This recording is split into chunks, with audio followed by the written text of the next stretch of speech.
Nossa Senhora aparece a um pastor comunista protestante e o converte à fé católica. Essa é uma das histórias que causa uma imensa alegria no coração. Então eu peço para você que você assista isso, que você compartilhe também esse vídeo, porque aqui nesse mês de setembro, neste canal, eu farei uma grande defesa da fé católica em relação ao protestantismo. Eu gostaria muito que você desfrutasse dessa promoção de até 50% de desconto que nós estamos em nosso site, tá? Se você me provar que existe um livro melhor do que esse daqui em relação à defesa de Nossa Senhora contra os ataques protestantes, eu não vou nem pedir para você me falar porque não tem. Em defesa de Nossa Senhora contra os ataques protestantes, talvez do maior apologista que já pisou nesse Brasil, Padre Júlio Maria de Lombaerdi, ele está com 50% de desconto. Nós temos pouquíssimas unidades dessa obra, acho que nem 20, tá? O link está aqui embaixo no YouTube, editorimaculada.com. Se você estiver vendo pelo Instagram, ou você vai no link da minha bio, ou você acessa pelo seu smartphone mesmo, editorimaculada.com, e desfrute desta obra que vai trazer para você um conhecimento absurdo de como defender a Mãe de Deus contra os ataques diabólicos dos protestantes contra ela. A história de Bruno Coronocchiola é uma daquelas coisas que todo católico deveria conhecer, porque é uma intervenção divina do céu, de uma extensão de misericórdia do coração de Nossa Senhora e também do Sagrado Coração de Jesus, que tem muito a ver com tudo isso, tá? Então eu quero trabalhar um pouco com vocês que esse homem aqui, o Bruno Coronocchiola, que eu acho que ele tinha um temperamento terrível, era um homem decidido, tanto a gente olha para a vida do apóstolo Paulo, né? Tanto para coisas boas como para coisas não boas, né? Dedicado de todo o coração e com aquela coisa de cumprir o seu objetivo até o final. Este homem nasce no ano de 1913 em Roma, filho de pais desestruturados, e como muito jovem, ele foge de casa aos 14 anos, mas conhece uma mulher que se chamava Maria Farsetti, que recebeu o ensino religioso, e essa daqui foi a sementinha que entrou na vida dele, tá? Então aí depois da sua primeira comunhão, aos 23 anos ele ingressa no serviço militar e aos 23 anos casou-se com Yolanda, tá bom? E aí depois, para ganhar um dinheiro, ele foi para a Guerra Civil Espanhola, e embora realmente ele se sentia inclinado para o comunismo já nessa época, tá? E logo que ele chegou à Espanha, sob a influência de um protestante alemão, abandonou o catolicismo convencido pelo amigo de que o papado era a causa de todos os males do mundo. Eu te pergunto, você como Bruno, se você está diante de uma pessoa e ela começa a argumentar contra a fé e ela começa a querer te influenciar em relação aos benefícios, à grandeza, o quanto é maior o protestantismo ao catolicismo, como eles acham, né? É uma mentira descabida. Você como Bruno, você seria cooptado, você seria influenciado, ou você é uma pessoa que conhece a sua fé? Porque São Pedro diz que nós temos que dar razão àquilo pelo qual cremos. E eu percebo que há uma grande dificuldade na vida dos católicos de ter vida de estudo, e não é à toa que tem essa frase que circula por aí: católico ignorante é um futuro protestante. E aí entenda que o Quarto Concílio Lateranense ele vai dizer que a ignorância é a mãe de todos os erros. Ou seja, se a pessoa ela não estuda e ela não tem conhecimento, ela pode ser ludibriada. Porque isso daí vai dizer Oséias capítulo 4, versículo 6, o meu povo se perde por falta de conhecimento. Talvez o Bruno Coronocchiola era um católico medíocre, como a maioria dos católicos o são, desculpa usar essa palavra, mas se você procurar o que é mediocridade, não é nenhum tipo de ofensa, mas é uma realidade do qual vivem os católicos no Brasil, e não é assim no povo americano, porque eu já fui pregar várias vezes nos Estados Unidos, eu já preguei em 8 países fora do mundo, e os Estados Unidos é o país mais bem formado que eu já vi até hoje. Em todas as paróquias que eu ia, eu encontrava livrarias católicas e o povo lá de fato lê, é uma coisa muito bonita. Mas a maioria do povo brasileiro, infelizmente, não é bem formado. E quando você vê esse crescimento do protestantismo, e aí você começa a perguntar por que as pessoas abandonaram a fé, você vai ver as respostas mais pífias e sem significado nenhum. Ah, porque eu me senti bem aqui. É muito idiotice, né? E ele falava que o papado era a causa de todos os males no mundo, e foi-lhe inculcado a peculiar aversão protestante à Santíssima Virgem e ensinando que o Papa era a besta do Apocalipse, né? Fanatizado, Bruno passou a nutrir intenso ódio para com a igreja e fez o juramento de matar o Papa. E persuadido dessa ideia, comprou um punhal na Espanha, especialmente para esta finalidade, da qual talhou as ameaçadoras palavras: morte ao Papa. Então, duas coisas que ficou muito claro na vida do Bruno. O ódio à Nossa Senhora e ao papado. Eu não sei se vocês sabem, mas tem uma mística chamada Maria de Ágreda, que ela viu uma legião de demônios saindo do inferno, e nosso Senhor Jesus Cristo trouxe para ela a tarefa daqueles demônios malditos, que era vir na terra apagar a devoção à Nossa Senhora. E o que os demônios sentem para com a Virgem Maria? Gênesis capítulo 3, versículo 15, eu porei ódio entre ti e a mulher, entre a tua descendência e a descendência dela. Ou seja, os protestantes, o diabo sente ódio pela Virgem Maria e transfere isso para os protestantes, que nutrem um ódio intenso contra a Santíssima Virgem Maria. Aí a ponto de um dia eu estar conversando com um rapaz protestante e começar a falar da Virgem Maria e ele dizendo que ela era uma mulher qualquer. Eu falei assim, mas seu idiota, como que uma mulher qualquer vai ter no seu seio Jesus Cristo? Ela teve no seu seio Jesus e deu a luz a Jesus. Ela só deu a luz a Jesus. Naquele momento, eu tive uma convicção. Os protestantes não têm a mínima noção de quem é nosso Senhor Jesus Cristo. O Jesus Cristo da revelação. O Jesus Cristo do Evangelho, da Palavra, o Jesus Cristo da Igreja, o Jesus Cristo da Eucaristia, o Jesus Cristo crucificado, o Cristo real, eles não têm verdadeira noção. Porque para fazer um comentário desse, com um desprezo total, e aí a gente vê um colosso da fé, Santo Tomás de Aquino, dizendo que por Nossa Senhora ser mãe de Deus, a dignidade dela é quase infinita. Para Santo Tomás ser mãe de Deus não é uma coisa qualquer, porque o nível de compreensão que ele alcançou pela sua vida de oração e pela sua vida de santidade de quem é Deus é muito maior do que esses salés protestantes. E porque ele sabia quem era Deus, ele teve noção de quem também o trouxe e os privilégios que Deus colocou nela. Ainda mais São Luís Grião de Montfort, que dizia: Deus se uniu todas as águas e chamou-as de mar, reuniu todas as graças e chamou-a de Maria. E o interessante é que nós entendemos o que Nossa Senhora disse no Magnífica, porque realizou em mim maravilhas aquele que é poderoso e cujo nome é santo. Não é porque nós temos um amor profundo pela Virgem Maria, porque nós louvamos a Virgem Maria por ela ser o que ela é por ela mesma, pelos méritos dela, muito pelo contrário. O poderoso realizou em mim maravilhas. O que está na Santíssima Virgem é uma abundância de graça divina que nenhuma criatura na terra teve. E é justo que eu ame profundamente, que eu louve aquela que foi a maior beneficiada por Deus e que trouxe à terra nosso Senhor Jesus Cristo, o Salvador. Por isso que eu acho lindo o ensinamento de São Boaventura, que diz: o meio pelo qual Jesus Cristo serviu-se para vir até nós, e a Virgem Maria é o meio que nós devemos utilizar para ir até Ele. Ela é a mediadora.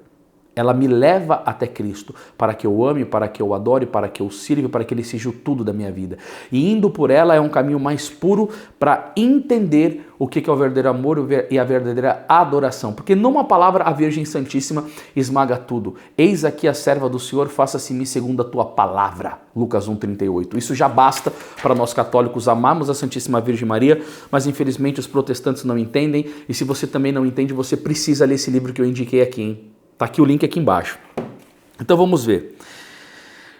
E aí ele queria matar o Papa e a esposa de Bruno recorre ao Sagrado Coração de Jesus por causa que as suas novas crenças protestantes assustam a sua esposa, que vê uma mudança repentina no homem, que passa a ser inclusive agredida fisicamente por ele. Então o homem já estava endemoniado mesmo, né?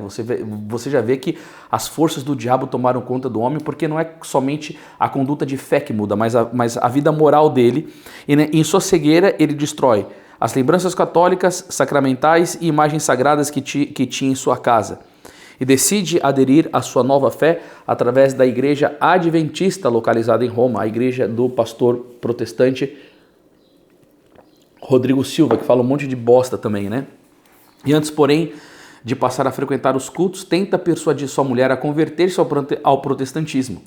Então, pressionada, infelizmente, né? Pressionada ao dó dessa mulher, né? Ela concorda, mas com uma condição. Qual? Que ele fizesse a devoção às 9 primeiras sexta-feiras, conhecida prática católica dedicada ao Sagrado Coração de Jesus, que foi ensinada pelo próprio Cristo a Santa Margarida Maria Alacoque, e eu tenho milhares não, força de linguagem, né? Várias aulas sobre a devoção ao Sagrado Coração de Jesus aqui nesse canal, porque eu tenho muita devoção ao Sagrado Coração de Jesus, e olha ele ali atrás, ó, lindo, maravilhoso, com os braços abertos, com esse coração todo cheio de misericórdia e de amor para debruçar sobre as nossas vidas.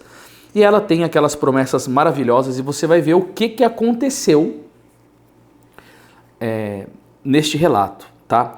Então, o Bruno vai e faz as primeiras 9 sexta-feira do mês, mas não deixa se envolver pela fé. Fez porque a esposa pediu, mas ele obriga ela a sair da igreja, a esposa forçada pelo marido vai, mas não vai de coração, tá bom? A igreja adventista. E em seu ranço anticatólico, Bruno escreveu: Nossa Senhora não é virgem, não é imaculada, não é Senhora da Assunção. Então ele começa a atacar os dogmas marianos. E aí um dia, o senhor Bruno, ele vai junto com os filhos dele para um parque brincar. E aí, tranquilamente, ele sentou-se para escrever um documento contra a Santíssima Virgem Maria. É o tema que ele apresentaria numa pregação que faria no dia seguinte na igreja protestante. É muito comum mesmo os protestantes ensinarem contra a Santíssima Virgem Maria, principalmente porque muitos pastores eles querem viver do lucro, do dinheiro dos fiéis, e é muito importante que os fiéis não se convertam. Então eu preciso que os meus fiéis nutram um profundo ódio para com a igreja, a fim de que eles não tenham nenhuma possibilidade de se converter. Então eu formo eles de uma maneira anticatólica para que cada vez mais eu os retenha aqui na igreja, né? Eu não conheço muitos protestantes que nutram um amor muito profundo para com o nosso Senhor Jesus Cristo, mas que nutram um ódio profundo com a Santíssima Virgem Maria, existe vários, né? E aí ele está lá escrevendo, e naquele momento, ali estava um agitador protestante, vai dizer o livro do que eu estou lendo, gente, também, né? Eu posso colocar o link para vocês, isso daqui é um livro que eu escrevi, tá? Quando Maria passa na frente, já vendeu bastante, graças a Deus, as pessoas gostam muito desse livro aqui, aí eu posso colocar o link, é onde eu coloquei toda essa história linda, tá? E logo, nas suas primeiras frases, ele estabelece a negação, em primeiro lugar, dos privilégios concedidos por Deus à sua Mãe Santíssima, né? Então você vê, eu já falei isso daqui uma vez e torno a falar outra vez, é privilégio concedido por Deus, a Santíssima Virgem Maria. Num determinado momento, Bruno é interrompido pela voz dos seus filhos que começa a gritar: Papai, perdemos a bola, ajude-nos a encontrá-la.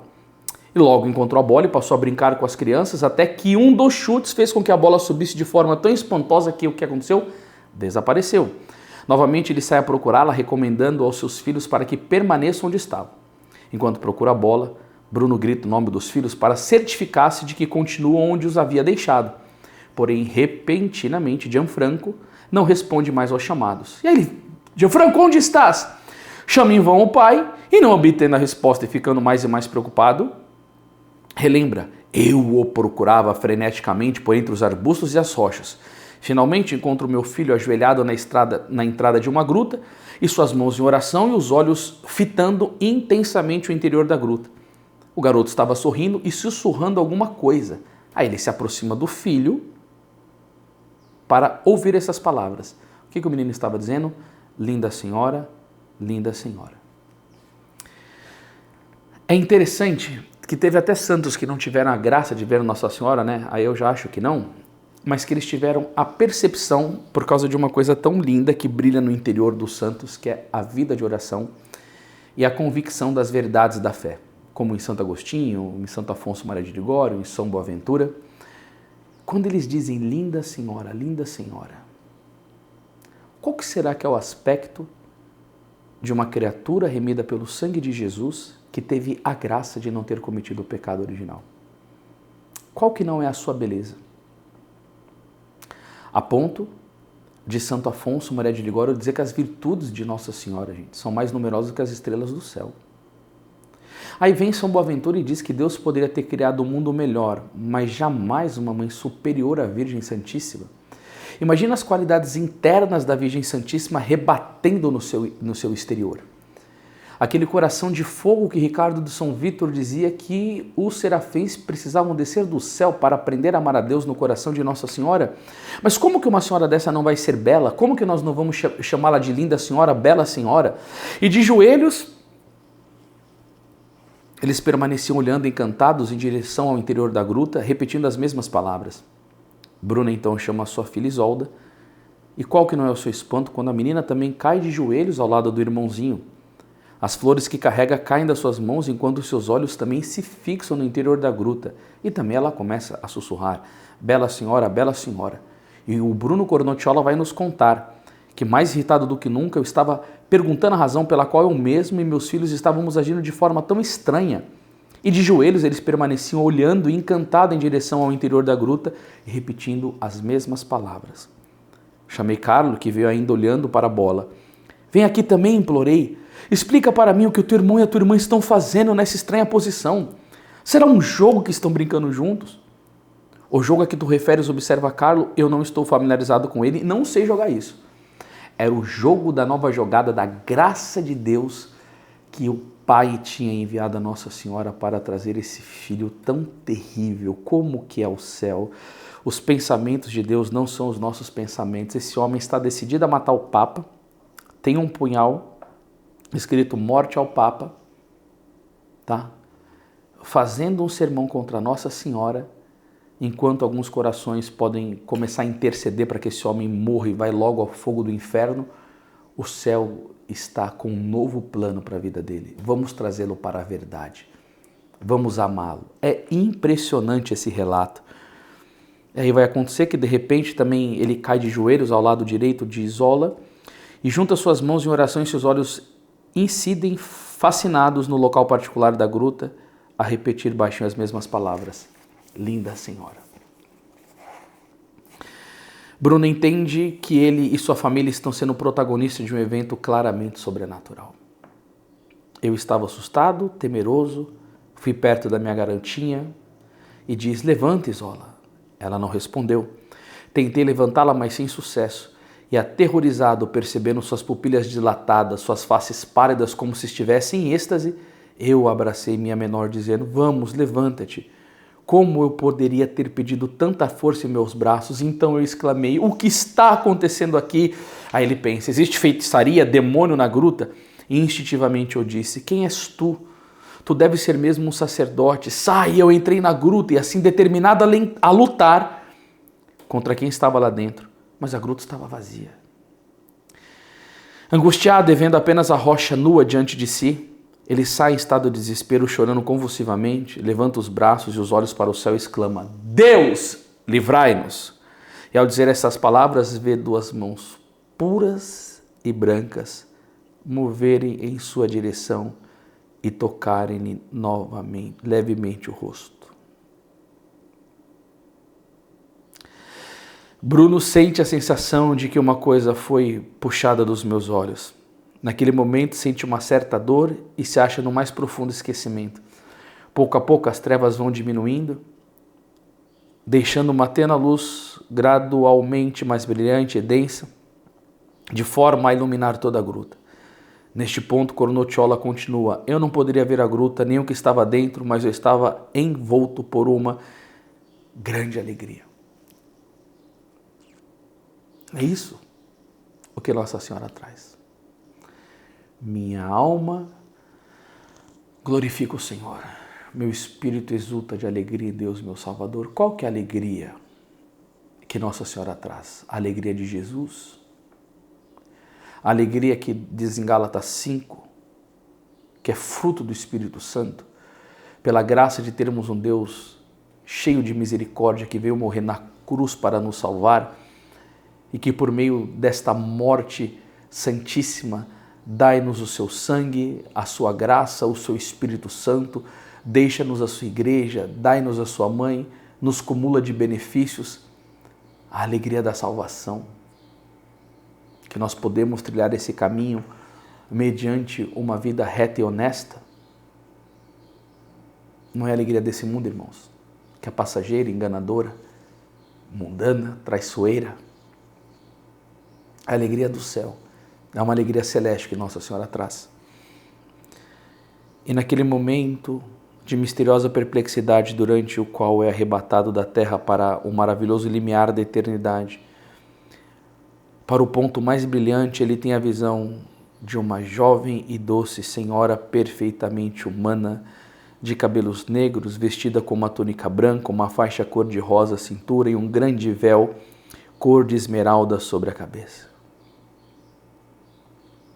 Apresentava-se emoldurada dentro de uma luz dourada. Bruno olha para ela, atraído por sua beleza fascinante, e embora envolta por tão intensa luz, Não sente seus olhos machucados. Apenas extasia-se naquele mergulho na supernaturalidade. Uma intensa fragrância de rosas e lírios tomou conta do lugar. A forma feminina estava descalça e trazia um livro de capa escura sobre o peito. Era a Sagrada Escritura. Bruno percebe que com sua mão esquerda a visão aponta para algo próximo aos seus pés. Eu olhei no chão e vi um pano preto e sobre ele uma cruz quebrada. Cornocciola pensa que o pano preto, semelhante a uma batina rasgada junto com a cruz quebrada, simbolizava a liturgia e outros sinais sagrados que muitos religiosos têm descartado. Meu primeiro impulso prossegue foi chorar, pois eu não conseguia dizer uma única palavra. Naquele momento, a mãe do Verbo e a mãe de toda a humanidade dirige então essas palavras a seu perseguidor. Sou aquela que está na Trindade Divina. Meu Deus do céu, coisa mais bonita. Bruno, como tu fostes favorecido por uma graça imensa, meu Deus do céu. Que olhar misericordioso que Deus teve sobre a tua vida. Escutar da Mãe de Deus, sou aquela que está na Trindade, mergulhada no amor do Pai, do Filho e do Espírito Santo, envolta por uma graça que nenhum anjo do céu é capaz de explicar.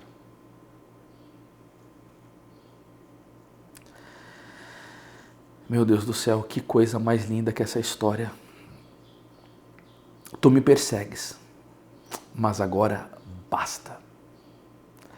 Como eu queria que algum protestante que vendo esse vídeo bastasse dessa vida de perseguição à Santíssima Virgem Maria. Como eu queria que por meio desse vídeo Nossa Senhora te trouxesse de volta para a verdade. A minha intenção maior é edificar os católicos, porque são muito mal formados. Mas eu queria que também alguns protestantes dessem um basta, porque é uma cegueira muito diabólica perseguir a Mãe de Deus. Basta! Entra para o Santo Redil, a corte celeste na terra. É a igreja fundada pelo Filho dela. Pedro, tu és pedra. E sobre esta pedra edificarei a minha igreja, as portas do inferno não prevalecerão contra ela. A corte celeste na terra. A igreja não é uma instituição humana, é uma instituição divina, segundo a própria Mãe de Deus está dizendo aqui. Obedece à autoridade do Papa. A promessa de Deus permanece inalterada. Você está sendo salvo por ter guardado e observado as 9 primeiras sextas-feiras dedicado ao coração de Jesus. Você atendeu à solicitação de sua fiel e amorosa esposa antes de fazer sua errônea escolha. As 12 promessas do Sagrado Coração de Jesus permanecem inalteradas e ele fez essa devoção. E por causa desta devoção ao Sagrado Coração de Jesus, que eu já tive a graça de também fazer, as 9 primeiras sextas-feiras do mês, a Virgem Maria, amando do céu, veio buscar este homem. E o que ela disse que ele fez? Que ele tinha feito uma errônea escolha. Sabe o que dá para você perceber aqui? A gente tem um padre que é bem desprezível o jeito que ele trabalha. Famoso, conta do Instagram super cheia, aquele evangelho aguado que os mundanos adoram. E aí foram perguntar para ele na internet, o nome dele é Padre Patrick. Eu tenho pavor desse tipo de sacerdote na igreja, eu acho que é um estorvo, um problema muito grande. Mas uma pessoa perguntando se era protestante, poderia voltar para a igreja, ele dá uma resposta aguada, daquele tipo de padre que não tem nenhum tipo de conhecimento, nem de amor pela Santa Igreja, que esse macroecumenismo engoliu. Sabe, gente, eu fico com dó, porque eu como leigo era para estar escutando ele, né? Mas eu não escuto esse homem por nada, nem me pagando, né? Porque não me edifica em absolutamente nada, eu prefiro ler, né? Se você vê aqui ó, no meu estúdio aqui, ó, eu prefiro ler aqui, ó, entendeu? Do que escutar esses evangelhos prostituído, adulterado, cheio de mentiras, que nesse Padre Patrick aí já faz um monte de farra, né? Na verdade é mais um comediante do que um pregador, né? Um sacerdote, infelizmente. Mas aí não tem problema, é tudo a mesma coisa. Nossa Senhora fala, basta, né? Volta para o Santo Redil, a corte celeste fundada sobre a terra, e o pessoal parece que não entende isso daí, muitas pessoas. Não nutre esse amor profundo pela igreja, né? Por isso que eu amo ver as aulas do Padre Paulo Ricardo, porque ali você vê um sacerdote segundo o coração de Deus, né? Pregando a verdade mesmo, tal, né? Mas Nossa Senhora falou aqui que ele fez uma errônea escolha. Então, quer dizer, Nossa Senhora está dizendo que o protestantismo é uma errônea escolha, né? Eu ia falar no final do vídeo, olha o que a gente tem aqui para vocês. A gente está com um kit aqui, ó, até vou falar, ó, Luz nas Trevas, respostas às objeções protestantes, 150 respostas católicas aos 150 ataques protestantes, destruindo a sola escritura. A gente está com esse kit aqui, esse mês aqui pesado, ó, o diabo, o Lutério e o protestantismo, tudo para mostrar que o protestantismo é uma escolha muito errada e que a única escolha verdadeira é a Igreja Católica. É o que Nossa Senhora está dizendo aqui, né? Tu irás até o Santo Padre, o Supremo Pastor de todos os cristãos, dar-lhe-ás pessoalmente a ele a minha mensagem. E a essas palavras Bruno se sente-se suspenso, quase imerso em um estado pleno de felicidade em sair deste mundo. E ao mesmo tempo um indefinível e misterioso perfume inunda todo aquele lugar, como purificar a suja terra da gruta, então miseravelmente contaminado pelo pecado de muitos encontros ilícitos de pessoas que nele se ocultavam para cometerem adultérios, praticarem aborto e outros pecados da carne, né? Porque foi dito a uma mística religiosa sobre Tefrontane, nesse lugar onde a Nossa Senhora apareceu, que foi onde Paulo foi decapitado, né? Então tinha muito pecado ali, então foi um momento de reparação também, né? Em amorosa atitude maternal, a celestial Senhora conversou longamente com aquele filho agora prestes a voltar para Deus. E parte das suas palavras eram dirigidas a ele e aos fiéis, e outra parte dizia respeito unicamente ao Santo Padre. Olha, gente, eu queria lançar alguma obra sobre Nossa Senhora da Divina Revelação, é que nós aqui da Editora Imaculada não temos caixa para isso de jeito nenhum. Mas, olha, seria muito bom ler o que Nossa Senhora disse para esse homem, porque são coisas lindas que ela deve ter falado. Eu não tenho conhecimento. Tá? O que eu tenho é esse relato aqui agora nesse meu livro. Quero te dar a prova absoluta da realidade divina com a qual tu te deparas. E com isso excluas qualquer outro motivo que não seja a verdadeira razão desse encontro. Este é o sinal. Cada vez que tu cumprimentares um padre na igreja ou na rua, tu lhe dirás: Padre, preciso falar com o Senhor. Se ele responder: Ave Maria, meu filho, o que desejas, implora-lhe para que pare, pois ele é o sacerdote escolhido por mim, e tu lhe dirás o que teu coração ditar, e lhes obedecerá. Na verdade, ele te guiará para um outro sacerdote, dizendo: Este é o Padre ideal para ti. E depois tu irás ao Santo Padre, o Supremo Pastor de todos os cristãos. Dar-lhe-ás pessoalmente a minha mensagem, e eu te mostrarei alguém que te levará até o Papa. E algumas pessoas do teu relacionamento não vão acreditar em ti, mas não te incomodes com isso. E naquela noite Bruno se ajoelharia aos pés de sua esposa, contar-lhe-ia tudo o que ele imploraria perdão por toda a violência e pelo caminho tortuoso que eu tinha tomado. Acho que depois eu vou continuar aqui, porque já está muito longo este conteúdo, mas tem pouquíssimas coisas aqui. Mas eu quero dizer para vocês, né? Aqui também depois tem oração da Virgem da Revelação, tem algumas coisas interessantes, tem graças que você pode receber invocando a Santíssima Virgem da Revelação, mas é incrível o que esse Bruno viveu. Foi uma graça muito grande do céu.